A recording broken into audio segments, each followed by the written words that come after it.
Hey guys, this is Eric Weingartner with Weingartner Racing. I thought I'd do a video sharing some of the R&D I'm doing right now. Usually people don't share that, but I thought why not? Because I stayed up really, really late the last 2 nights working on these new CNC heads of mine, and I thought I'd try different valve jobs as far as seat angles and also valve diameters. I was like, what the hell? Why don't I just show people? So I'm going to show it.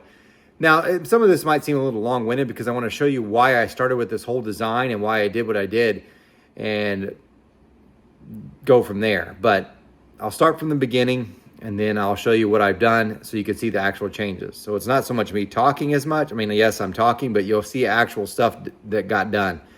And to be quite honest with you, it's not at all what I imagined would happen. So bear with me. Should be kind of cool, but let me get started. About 2 years ago, Promax had hit me up and said, hey, would you mind doing a CNC program for us, like porting a set of our Project X heads, and we'll make this our 235, make it our new CNC head. I said, absolutely. So I took that on and I developed the whole port. And at the time, I had a 406 small block Chevy dyno mule, and I tested with the Project X 215s, and then I did these and retested. And it was up about 30 horsepower after I'd done this. Just to give you an idea, the Project X starts like at 210. These are now 235 cc's, and this is the design I came up with. Now, it looks really dark, I should warn you, and from all the dyno testing, it's the pump gas. The stuff they put in it makes it look that way. When I go straight on race gas, they don't have the same look. Because everybody's like, well, you got reversion problems and blah, blah, blah. And no, the pump gas, that's the stuff they put in it. Anyway, this is the port. I'm pretty happy with it. If you put a 50-degree valve job on it, it goes 330. But in general, I told them, just tell them it goes 325. And that's about how it looks. And they did develop this into their CNC program, and they do sell this currently. Now, the catch with it right now is they don't have any heads. They have straight plug ones, but all it really was designed on an angle. But it made great power and stuff, and it was good. It was slightly down from an AFR 227, but the AFR 227 had a bigger valve, well, the same size valve, but the valve spacing was moved over, so that did give it a little bit of an advantage. However, this is weird. In the lower RPMs between 4,000 and 4,500, this was always better. It was only at the very peaks that it just barely edged out this thing. They were relatively close. Even though if you look at the flow numbers down low, they were really beating this thing. But this is how it looks this way. Anyway, let me show you one more view, and then I want to talk about one thing I wanted to change. This is looking down the port, and the guys that did the CNC work for Promax, they really did a great job. So this port ended up turning out fantastic. So kudos to them to what they did. It looks amazing. Matters of fact, they even got it to go around the head bolt hole. That's really hard to do. After having all the heads I've had ported and digitized, they did a fantastic job. So this really good work. And it looks really, really nice, and the port makes great power. This is a great head. I'm hoping to keep these on shelf for me because I do things slightly different from what Promax does when you buy them from Promax. So one of the things I do is I will alter the valve angle. So they put a 45 on just because that works better with the valves. So typically I put on a 50, and because it just makes a little bit more power and flows a little bit more. Have I done back-to-back testing on that? Not yet, but in my opinion, it's better. However, when I got off the dyno, one of the things I kept thinking about was that vane. If you know the Project X head from Promax, it looks like it's a imitation of an AFR 210 head, the 215 is. These are, of course, since this is my port design, it's not even at all what any of the AFR heads are now. However, I left the wing, that's this, facing that direction just like an AFR head. I do know this kind of pumps up the flow numbers, but I don't know if it actually helps at all in power-wise. But I kind of left it because I was like, you know what? I hate to say it, flow numbers sell heads. But so I was like, I haven't done a lot of testing with it. I'll just leave it alone. However, after I got off the dyno, I was like, I really would like to see if changing that vane angle would do anything. And that led to this. I developed this port.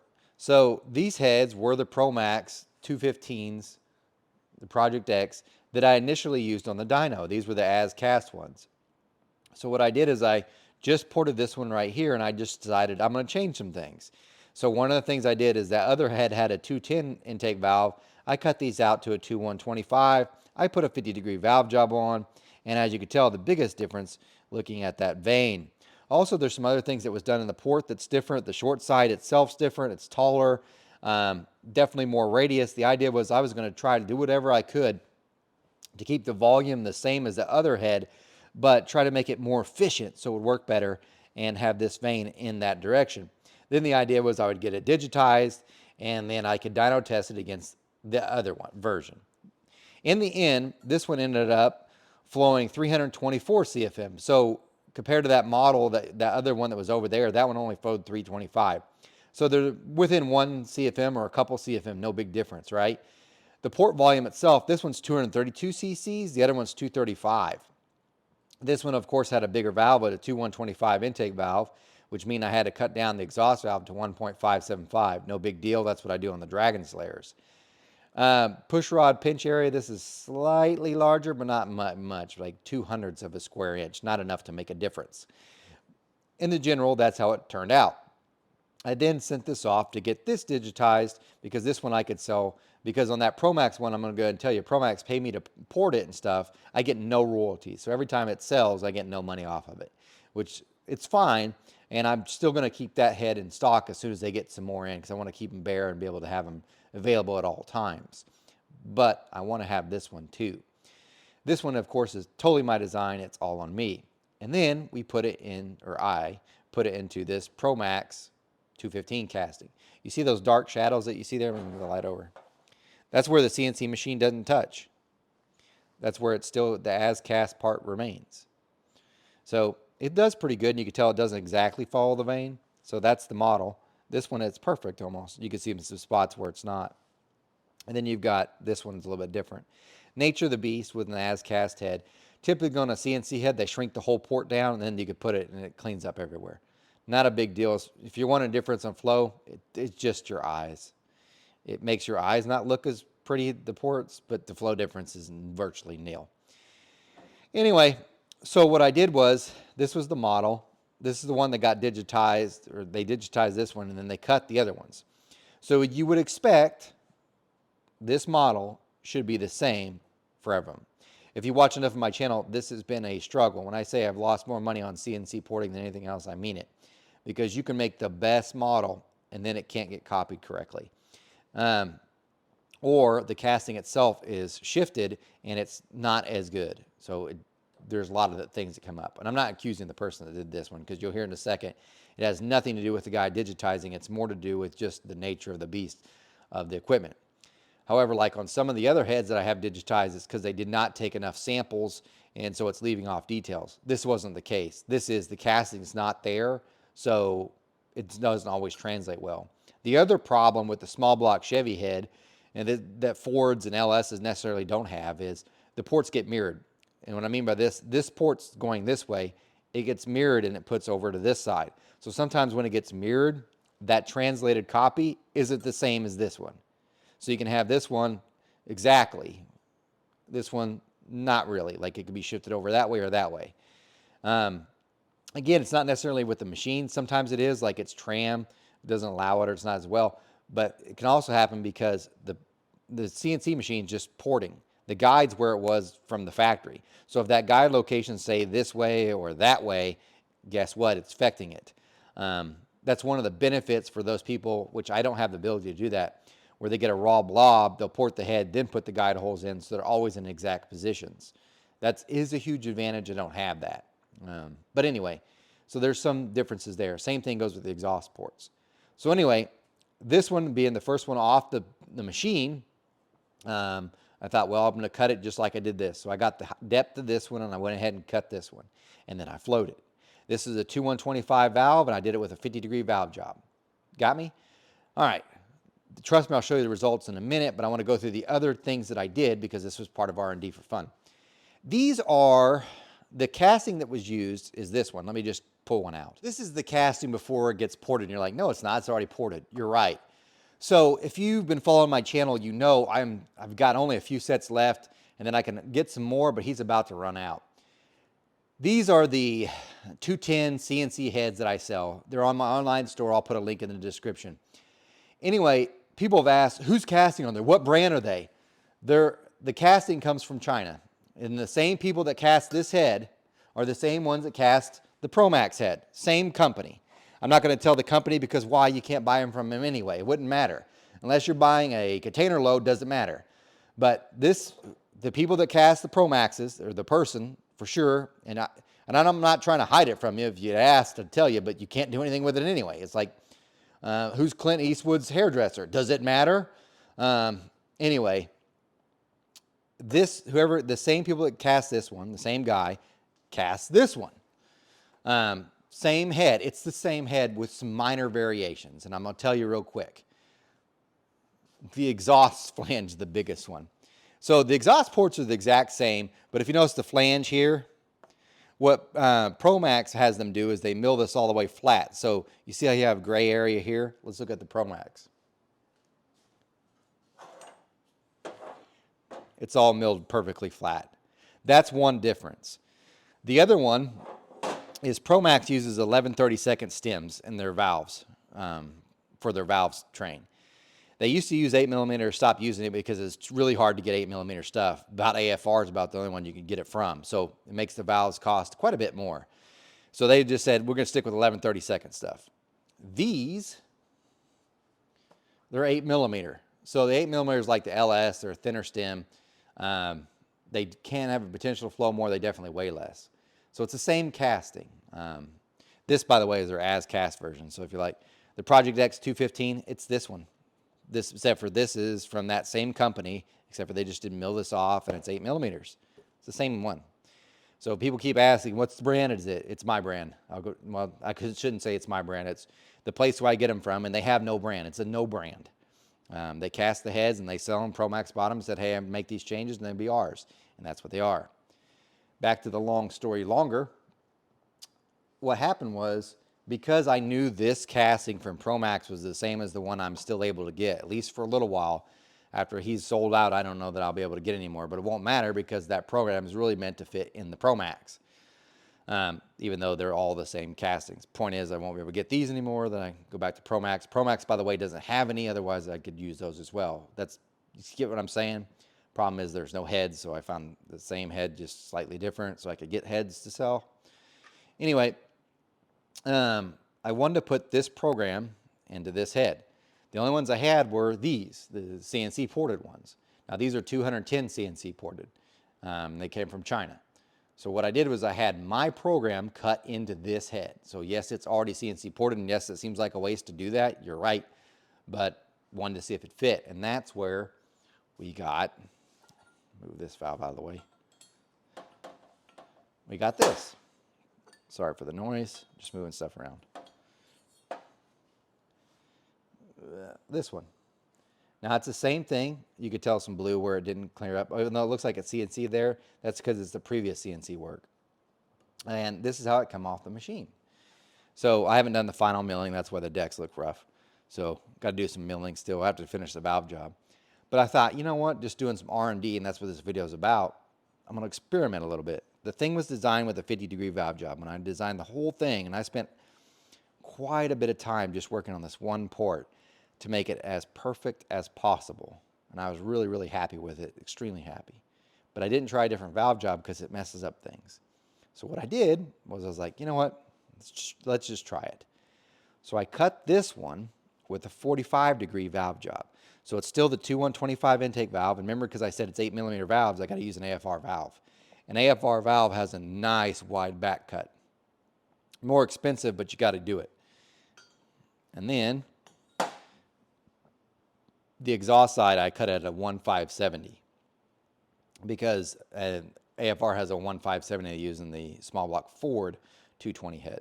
So 2125, 1570, 45 degree. Okay, so that's one. So we have the 45 or 50 degree, 11/32, 45 degree, and this is my more aggressive 45 degree valve job, by the way, on an 8mm. So, and then I was like, you know what? Since I designed it on a 50, let's put it on a 50. So then I did this head, and I put a 50-degree valve job on it, and it's the same one that was used for this one. So the only thing really should be a difference is the stem diameter being on that. Then there was one thing I had the CNC guy do, and I wanted to try this and see if it'd work. And what I had him do was, and this is something great about CNC, I will say that, when they take the model here, what they can do is they can actually go in in the program, and you could tell it to shrink in areas. So I said, take the first, ½ inch or whatever that's into the port. So from here, seat angles, first ½ inch in, and shrink it down. I think I said 25 thousandths all the way around. And what that did was it made the throat area smaller, so I could try to put a smaller valve in it. Of course, all these got blended, as you could tell, blended, and you can't tell it, but that one's blended. And that's what I did. So this time I was like, you know what? Because it was based on that 210, the 210 had a 208 intake valve. So I was like, let's just try it. Because I knew at least I wanted to do a 210 valve in this, but let's see if a 208 will go in there. So I put a 208, it came in fine. I haven't measured the exact throat area. I will before this video is over. And left it at a 45. So a 208 intake valve, 45 degree. So kind of interesting, and I wanted to show you what the flow numbers did because it was a little shocking. It didn't follow what you would think. It doesn't track with what normally happens. So all of them are blended. So you can get 208, 45, 2125, 50 degree, 2125, 45 degree, 2125, 50 degree, 11/32 stem. This one is slightly off too, and you'll see kind of why. This one had already been milled because I wanted to get rid of this, see how far I had to take off this part that gets done in the CNC machine. These also get final milled anyway. But the results. Okay, here are the results. Now, this cylinder one right here, this is the Project X head that was cut. So it's 11/32 and a 50 degree valve job. This is a 4155 bore with float on. My shock was that if you look at 400, it goes 258. That's really, really good. I was actually kind of surprised it did that well. However, at 5, 289, I think the model did like 290. Then at 6, 306, I think the model did 309, but this is where it got me. At 700, 306, it should have been quite a bit higher, like 310 or 320, I think, actually. So it wasn't as good. The average CFM for the entire lift range was 252. So I was a little let down, but there's some things that still could be done that I probably should change and could make better. Cylinder 2, what you see there, this is the 2125 intake valve, the 45 degree seat. Now this is where things get a little interesting. You see, most of the times when you think of a 45 degree seat, it's got better low lift flow, but peak flow isn't as good. That didn't happen. This was quite a bit different. Now, granted, it's 8mm stems, but look at this. The difference you see right here tells the difference between this one and the Pro Max. If you look, it's 11 CFM up at 200 valve lift, and it's up 1.6 at 300, but at 400, which should be the number that the 45 degree job is better, it's down almost 7. At 5, it's down almost 5. Now it gets different though. At 6, it's up 7. It goes 314. So it actually gained quite a bit of CFM there at 600 valve lift. At 700, it gained almost 20. So this is kind of the opposite of the 50 degree thing. So it goes 20, then 17 it gains. So it's flowing 327. Now remember, the model only went 324. So this is actually better than what the model actually flowed. So I was like, impressive. Average CFM, 258.9 through the entire thing. Great.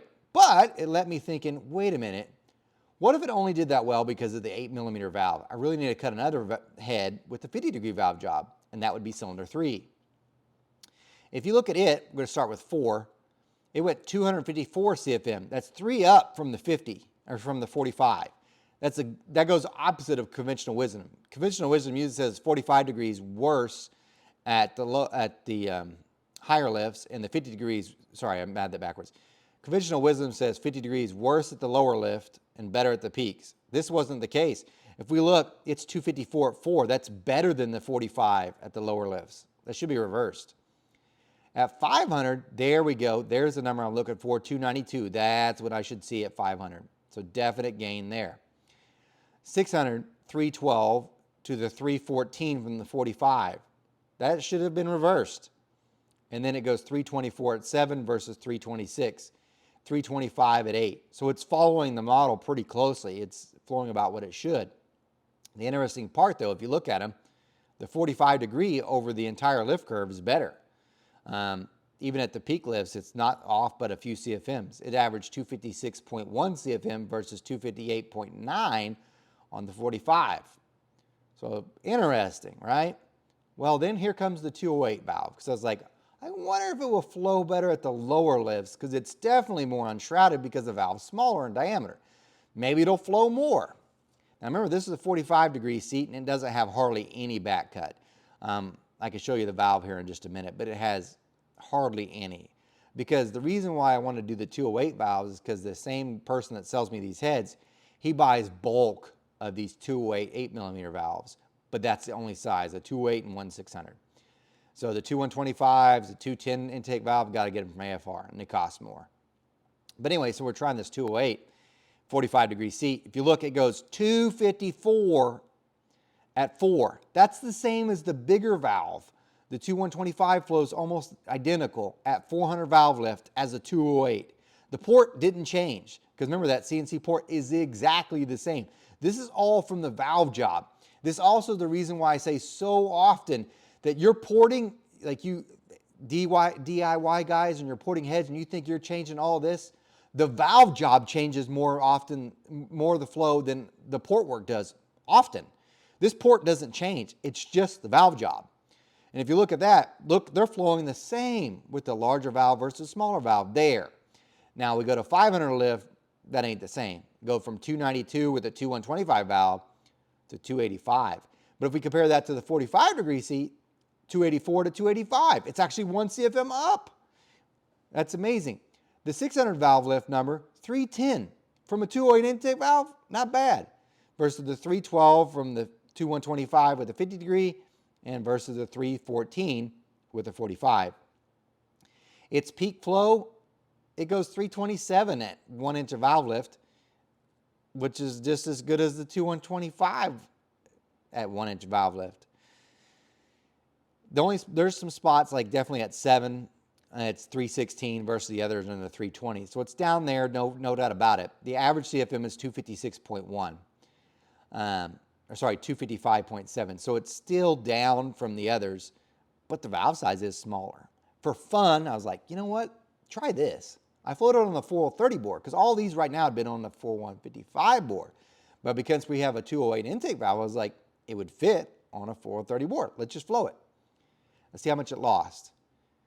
We'll start at 2. It goes from 151 to 149, lost 2 CFM. At 300, it went from 202 to 201, lost 1. At 4, it went from 254 to 248, so it lost quite a bit there. At 5, 286 to a 283, lost 3. At 6, it went from 310 to 304, lost 6 there. At 7, it lost nothing, 315.6 to 315.9. And then it goes 320 at 8, which, by the way, it was higher than the bigger bore. But then after that, it doesn't flow as well and starts backing up, which is kind of weird. If you notice, on the bigger bore, it doesn't back up, but on the smaller bore, it starts to back up at a different point. So interesting stuff I thought I'd share with you. Let me take a quick measurement of this push rod pinch, and then and the throat, and I'll share that with you, and I'll call it quits. Okay, just did the math. The push rod pinch, by the way, is 2.55. The throat, interesting enough, it comes in at 91%, so on a 208 intake valve. So the shrinking down of this worked out great. It nailed it perfect. So awesome. Now this is not the final iteration. Don't forget, this still needs to be milled before someone comments. So it's not going to leave this way anyway. But this is not the final iteration. There's going to be doing some stuff with I'm working with the CNC guys so that we can narrow this divider so we have the same area, but then move this area out. Because if you remember from my last video, I said the push rod slots on this one and this one were blistered. Now you can't see it, but you kind of can there. And they're going to have to be repaired. Not a big deal. I mean, kind of. But they're going to repair. But we don't want this to happen in the future. So what we're going to do is move the program out this way a little bit, but then move it this way. So I'll shrink the divider some, have the same area, but just we don't have to deal with the push rod slot bubbling and have to be repaired. Which brings up this point. A lot of you said, well, since it's a round circle, why don't you just get a sleeve and go through here? Here's why. This has been I truly did look this week trying to find that. That hole measures 0.630. So try finding a 15,000 sleeve to go in a 630 deal is pretty tough. Because really what I need is about a 633 diameter OD sleeve to slide in there. So this way I can ream it, slide it in. Of course, put sealer on it. Good luck finding that. Because an average tube size is like 5/8, 11/30, or 11/16. They don't have just an oddball size like this. I did contact CHE and they're like, yeah, we can make it. I didn't even ask how much.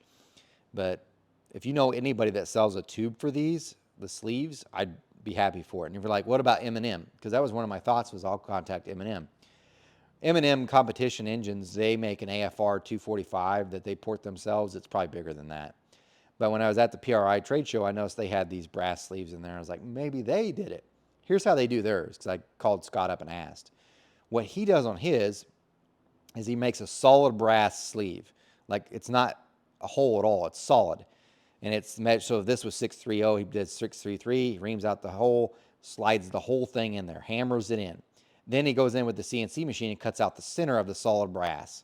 So instead of having a sleeve he slides in there, he slides a whole piece of brass in, then cuts out the inside. I don't have that ability to do that, and that seems like a pain. Of course, when a CNC machine, that's not a big deal. You're like, why don't you have your CNC guy do it? Maybe, I don't know. But these are going to be repaired, which also brings up another point. If you donate to the Small Block Chevy Cam Challenge, you'll be entered in a chance to win a set of these. So I'm going to repair one of the sets, and one of these will get to go to you guys just for donating. So if you donate, I'll put a link in the description. It costs $20 to donate. You'll get all the cam data from the Small Block Chevy Cam Challenge. Great.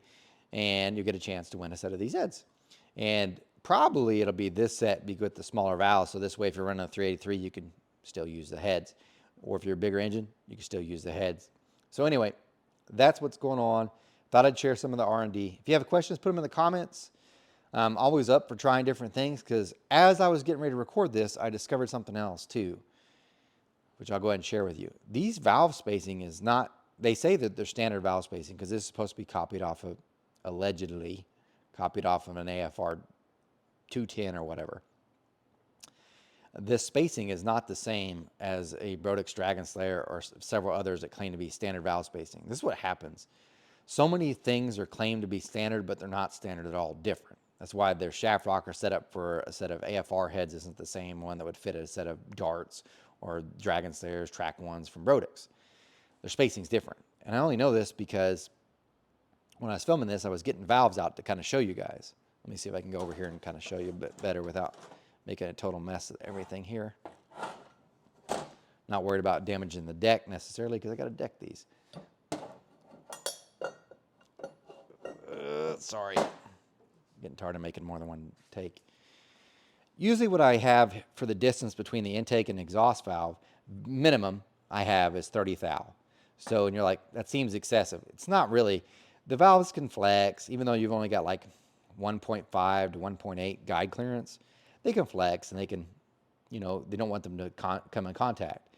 So typically I want the biggest intake valve as possible, although looking at the flow numbers doesn't look like it'd be that way. This would be a great dyno test, and trust me, I thought about it after looking at the flow numbers to only change the valve size because the port's identical. Ports are identical. So the coefficient of discharge is definitely better on the 208s. So this would be an excellent test, and it's too bad, Chris Straub, I really need my block. I would like to get my 406 small block Chevy back together because if there was a test to do, that would be this.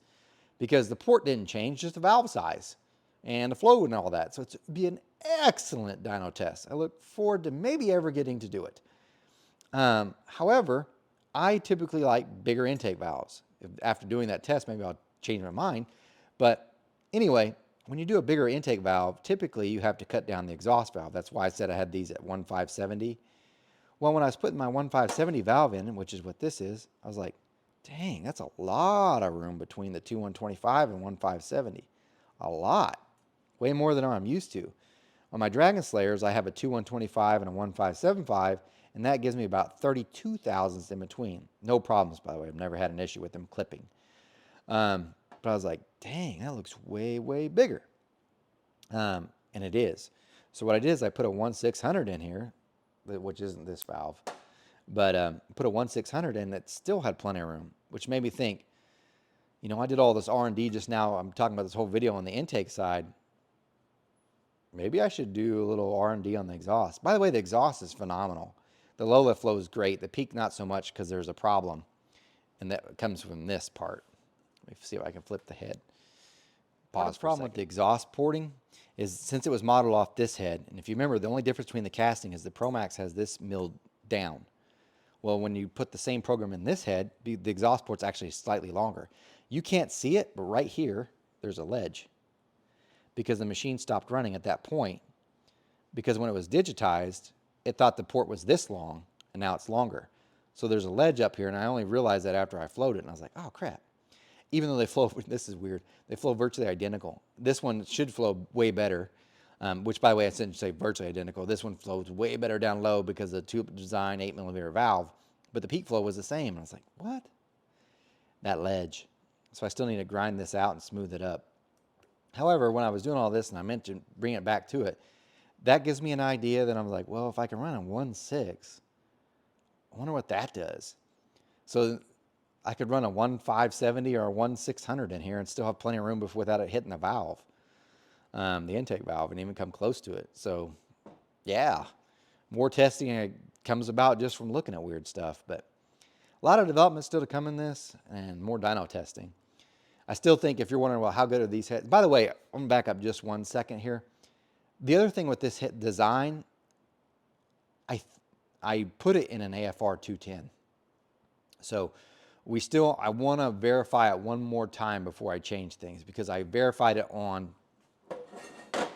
this port. So when it gets mirrored, I need to make sure it's not going to blister the push rod pinch like it does on this program. So I need to get another junk head and have it cut here and here and see if we need to change the program to make sure it fits. This way, if you're one of the guys, I know AFR sold a bunch, I've sold a bunch of the AFR 210s, and you're like, can you make them better instead of me having to buy a new head? Absolutely I can. You just put the CNC program on it. And now at this point, I can still leave a 208 intake valve too. So anyway, long story longer, I guess. But yep, these will be available for sale soon. I got to get them repaired. One will be obviously available for any of you that donate to the Cam Challenge. And just thought I'd share some of the R&D. More to come up. I prefer if I can get a 1/6 valve in there because I get those valves a little bit cheaper. Anyway, guys, thanks for watching. Remember, I'm no Superman. I do not port cast iron heads. I did raise Superboy. You guys take care.